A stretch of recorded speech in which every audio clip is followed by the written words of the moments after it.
no aceptaremos la exclusión de nuestro pueblo de ese derecho. Mr. Gorbachev, tear down this wall.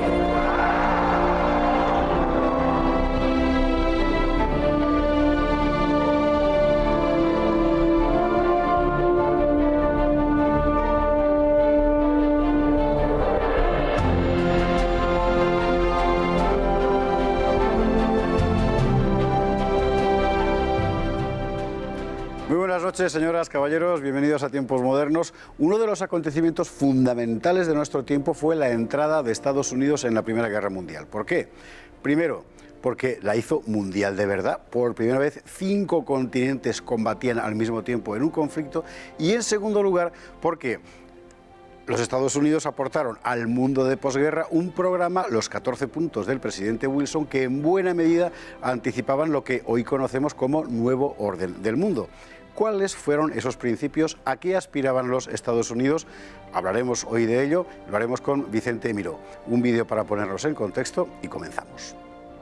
El acontecimiento que inaugura el siglo XX es la Primera Guerra Mundial y lo que la hace propiamente mundial es la entrada de Estados Unidos en el conflicto. Fue en abril de 1917 cuando la guerra duraba ya 2 años y medio. Hasta entonces, los Estados Unidos habían permanecido neutrales. Así se mantuvieron incluso cuando submarinos alemanes hundieron un barco inglés lleno de pasajeros norteamericanos. Pero a principios de 1917 las cosas habían cambiado. El presidente Woodrow Wilson del Partido Demócrata había invadido México, la República Dominicana y Haití. Rompía el tradicional aislacionismo exterior de Washington y veía en la Gran Guerra una oportunidad para proyectar el poderío americano en el mundo. Las primeras tropas norteamericanas llegaron en junio de 1917 y al otoño siguiente ya estaban desplegadas en Francia. Llegará a haber más de 2 millones de soldados americanos en Europa, una aportación decisiva para frenar las ofensivas alemanas de mayo de 1918 y forzar el final de la guerra. Pero no se trataba solo de ayudar a los aliados, sino que Washington buscaba asentar su propio concepto del orden mundial. Esa nueva política exterior norteamericana se plasmó en un programa concreto, los llamados 14 puntos del presidente Wilson, que en buena medida han sido la semilla de todo cuanto ha venido después. Desaparición de barreras económicas, libertad universal de navegación en los mares, desmantelamiento progresivo del sistema colonial, desguace de los imperios austrohúngaro y otomano, es decir, de las 2 pervivencias mayores del mundo antiguo, propuesta de una asamblea de naciones. Los 14 puntos de Wilson fueron la primera formulación de lo que luego se llamaría Nuevo Orden del Mundo, bajo el signo de la globalización. Don Vicente Miró, muy buenas noches. Buenas noches. 2 millones de hombres nada menos se movilizaron en Estados Unidos para ir a la Primera Guerra Mundial, y eso que no querían. No querían, no, en absoluto. Una resistencia brutal hasta el último momento y, por supuesto, también la promesa incumplida por parte de Woodrow Wilson de no ir a la guerra. De hecho, como sabes, la guerra parte en 2 los mandatos de Wilson. Él se presenta de nuevo a la segunda reelección y su eslogan es no nos metió en la guerra. Y, sin embargo, apenas unos meses después de haber tomado posesión en su segundo mandato, y ya en el 17, en el marzo del 17, porque en aquel entonces los presidentes no tomaban posesión en enero, sino en marzo, inmediatamente mete a Estados Unidos en la guerra, ¿no? Tarda un mes exactamente. En realidad la gran pregunta es ¿por qué? Es decir, desde el punto de vista político objetivo, solo hay una diferencia entre, por ejemplo, octubre del 16 y marzo del 17, que es que en octubre del 16 aún parece que Europa es fuerte y en marzo del 17 ya está claro que Europa se está suicidando en esa guerra. Es eso, es decir, la evidencia de que Estados Unidos puede llevar más allá su proyección. Hasta el momento se ha expandido en México, en Haití, en la República Dominicana. Es un salto enorme ir a Europa. Bueno, realmente Estados Unidos no tenía ninguna necesidad de entrar en la guerra desde el punto de vista de defensa nacional o desde cualquier otro punto de vista que no fuera el que habéis mencionado en este vídeo de introducción, que es estratégico a largo plazo. Y ese punto de vista estratégico a largo plazo no lo tenía ni el propio Congreso. Porque, como tú muy bien sabes, esos 14 puntos que Wilson llevó al Congreso de Versalles, no se aprobaron. No se aprobaron en el Congreso americano.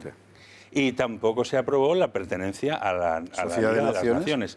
Es decir, ¿qué es lo que ocurrió ahí? Pues yo creo que clarísimamente lo que ocurrió ahí es que fue una operación que hoy llamaríamos de lobby, del lobby sionista, sin duda ninguna. El novum que pasa en esta presidencia de Wilson, que por cierto el autor que da nombre a este programa, Paul Johnson, llama un verdadero parteaguas en la política norteamericana, en un libro no Tiempos Modernos, sino en otro que tiene, que se llama La historia del pueblo americano. Entonces, el verdadero parteaguas consiste en que Wilson acepta los lobbies que no son propiamente, dijéramos, surgidos del propio humus, del ethos popular, que son las llamadas political machines, que son pues elementos locales, mafiosillos, relacionados con, bueno, pues con intereses locales, etcétera. El productor de la leche, el del maíz, claro, ese tipo de cosas. O los lobbies irlandeses en la parte norte de Estados Unidos, en Nueva York, etcétera, ¿no? Aquí estamos en presencia de un lobby sionista, es decir, de un lobby que tiene como objetivo la implantación del Estado de Israel. Recuerdo a la audiencia que sionista no es sinónimo de judío y que, por supuesto, ser antisionista no es ser antisemita, no es ser antisemita ni tiene nada que ver con el racismo. Es decir, recuerdo, por ejemplo, que los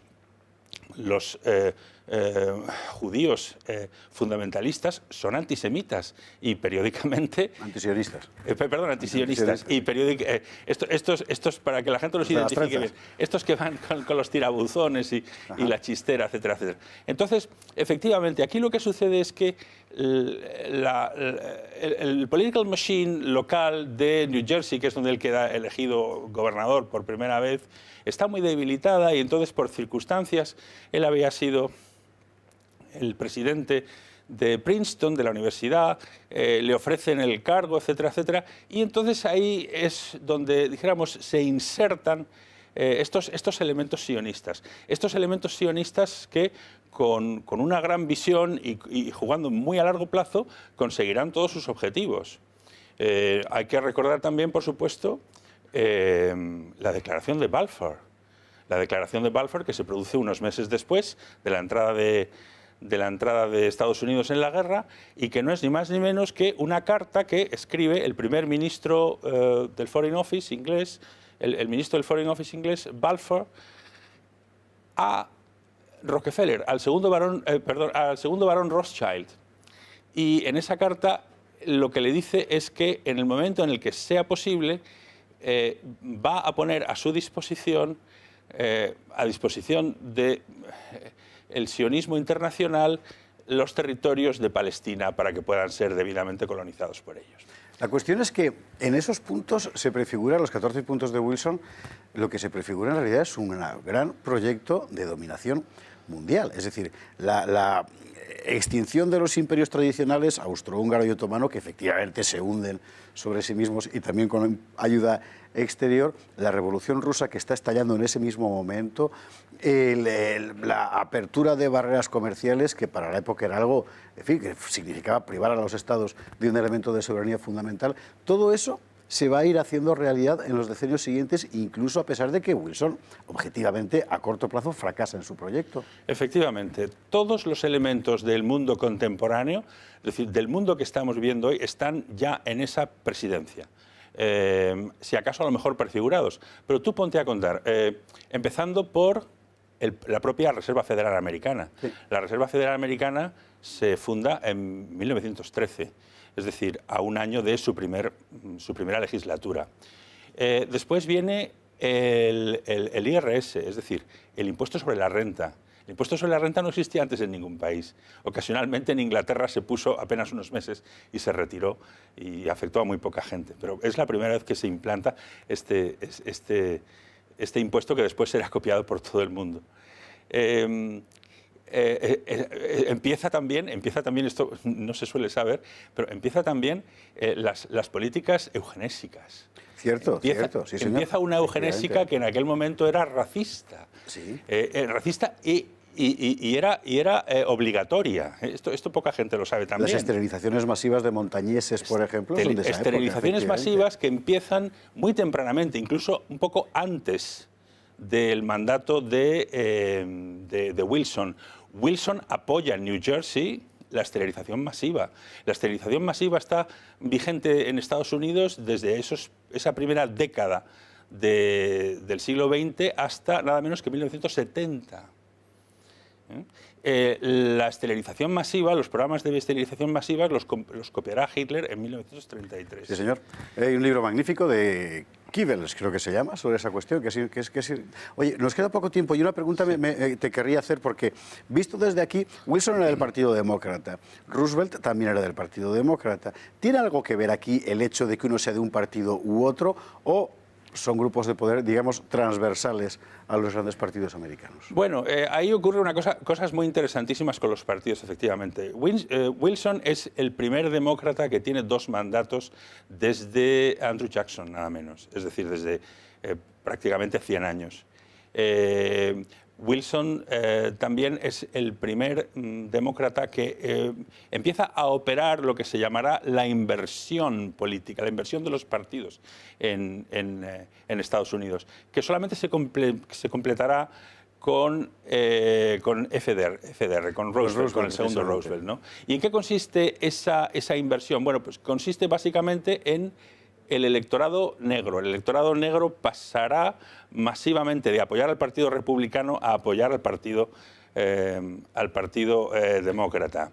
Y lo hará mediante las políticas de subvenciones, etcétera, etcétera, ¿no? Qué interesante. Es decir, que estamos hablando de un momento que es 1917, hace 100 años, como quien dice, y sin embargo, en aquel momento de 1917 ya se prefiguró lo que iba a ser la historia del mundo contemporáneo, en muy buena medida, en muchísimos aspectos, ya no solo en un diseño geopolítico, diplomático, etcétera, sino también en un diseño cultural importantísimo. También en el aspecto de la democracia como célula de implantación del imperialismo americano. No hay que olvidar que Wilson, que es el único presidente americano que tiene una tesis doctoral, sí, y tiene el único presidente americano de los 45 que Wilson escribe su tesis doctoral sobre Congressional Government, es decir, sobre el funcionamiento de los parlamentos y el funcionamiento de los lobbies dentro del parlamento. Qué interesante. Bueno, pues todo guarda relación con todo y todo tiene así muchísimo más sentido. En aquel momento, 1917, Estados Unidos entró en la Primera Guerra Mundial. No era un auxilio exterior simplemente para uno de los bandos, sino que asistíamos al nacimiento de un mundo que es en muy buena medida en el que estamos hoy. Vicente Miró, muchísimas gracias. Muchas gracias, a vuestra disposición. Y a ustedes, gracias por estar ahí, y mañana más aquí en Tiempos Modernos. Muy buenas noches.